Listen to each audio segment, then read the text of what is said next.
Hey, what's up YouTube? I'm DJ Philly and welcome to another weekly updates here on the channel. Here we got some awesome updates including snapshot official releases and some betas for the Bedrock edition as well. So let's get straight into it. Also, I quickly wanted to mention that if you're watching this during release day, and if you go into the marketplace, there is actually some free community celebration stuff, including some new skin textures, new maps, and everything like that that are being given out for free. And also, you guys on Java, there is also some free stuff as well. I will put it in the link in the description below for you guys to check it out. But make sure to get this because this is not going to be running for any time longer. As you could see, there is some presents that are still wrapped up, and we just have to wait for those, but you might want to go over and get some of these.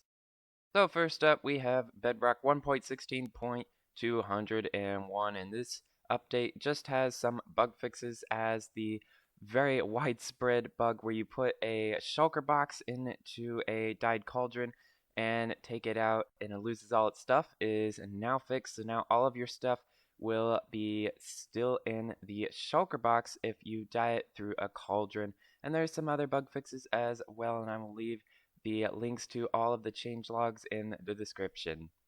There's also been a beta 1.16.210.53 for Bedrock Edition as well, and it includes some changes to the powdered snow and some other things for the new updates, but nothing really new. There's also the ability for us on computer that we can now press the F11 and it will actually go to a full screen mode, so that is pretty cool.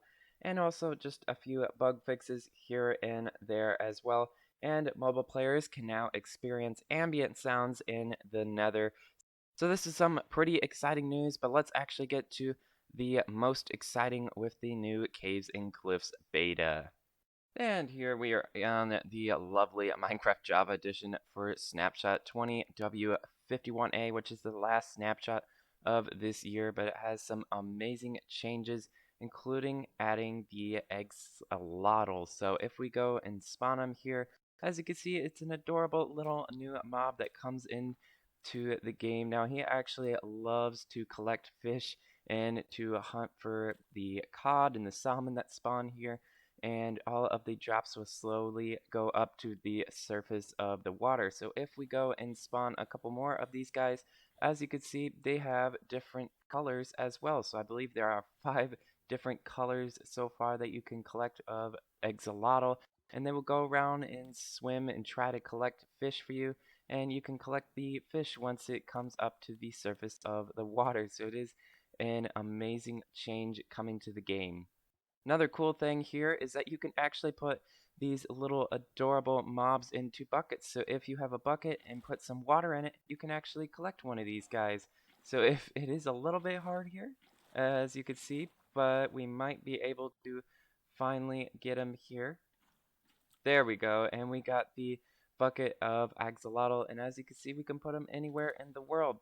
Now there is a tiny bit of a glitch here, as they will probably fix it in the later updates, but if you were to collect an axolotl into a bucket and then place them down, the color will not actually stay the same most of the time because for some reason they might have messed up. When you put a bucket of axolotl on the ground, it actually spawns a new axolotl, so it doesn't retain the data of the color that you actually picked up with the bucket. So a little bit of a glitch, but they'll probably get it fixed. Another really awesome feature with these guys is that if we were to spawn in some drowned, as you could see, the drowned will actually slowly go over to the axolotl, but they won't attack them. And they will actually play dead, which means the drowned will not attack them, and they will slowly regain health. Now, if we were to have a tropical fish, they will actually swim around us and slowly attack all the mobs or the mobs that are trying to hurt you, and they will go and attack them as well. Now, this is only if you are holding tropical fish or bucket of tropical fish, as they really do like this type of fish, and they will swim around you and basically make a shield of mobs around you. So there we go. All of the axolotls will go and attack the invasive mobs in the area, including drowned guardians, all of those cool mobs. And then they'll swim around you because they absolutely love tropical fish and they're absolutely adorable. Now, as of the different colors of the axolotl, I found a image here on the Minecraft wiki that shows all of the different colors. So we have pink, brown, yellow, cyan, and blue being the rarest of colors, and it will spawn very rarely. So it is a really cool chance to get one of these blue axolotls, and they are absolutely amazing. Another interesting feature with these guys is that if you spawn them on ground or place them on the ground somewhere, they can actually survive for up to 5 minutes. Now, for some reason, it looks like they're in a swimming animation. I'm not sure if they're trying to walk or something like that, but they can actually survive on the ground for a really long time. Now, if we were to actually set the weather to rain, okay, so I had to move biomes because we were in the desert. But if we were to respawn these guys, as you can see, they will actually survive in rain, and the 5 minute ticker will not actually count if they are in rain or if they are in bodies of water. So this is a pretty cool feature, and as you can see, they have pathfinded to the water where they will go and swim around, and yeah, pretty awesome. Now, another change in this snapshot is that if we were to place items in a shulker box, let's say a netherite armor and a netherite ingot and a netherrack here, and actually break this shulker box here, and it will go into the inventory like so. And if we were to actually say try to destroy it with lava or TNT by throwing it here, as you can see, the items actually all came out of this shulker box. Now, as you saw there in the clip, the netherrack actually burned up in lava, but the netherite actually stayed because it is not burnable. Now, this is an awesome feature as of before. If you throw a shulker box in, as you can see, all of the items in there would be burned with the shulker box, but with this snapshot, all the items will actually be exploded out, and your netherite items and stuff that isn't burnable can actually be saved. So let me know what you guys think about this change.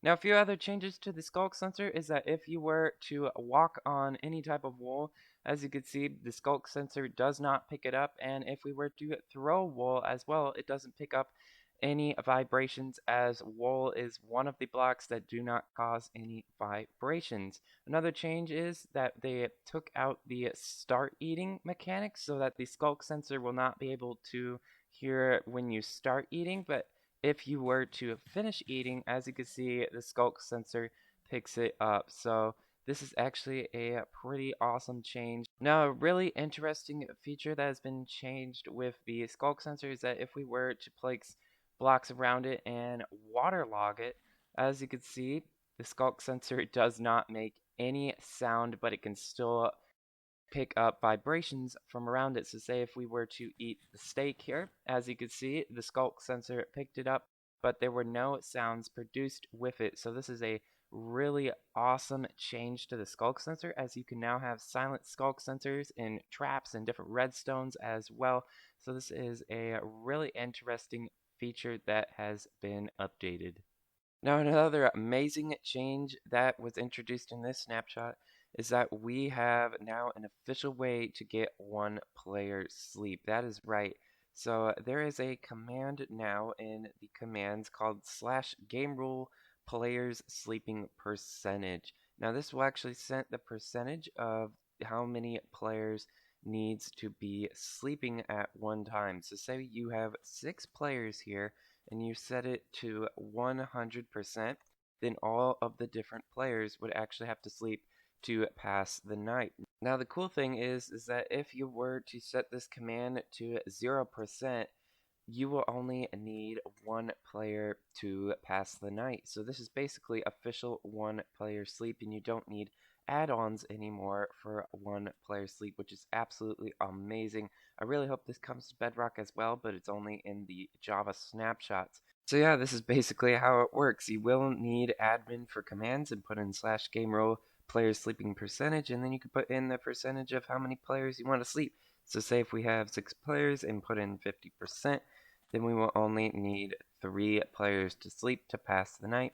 And you can change the percentage depending on how many players and the different time of the day and all of that good stuff.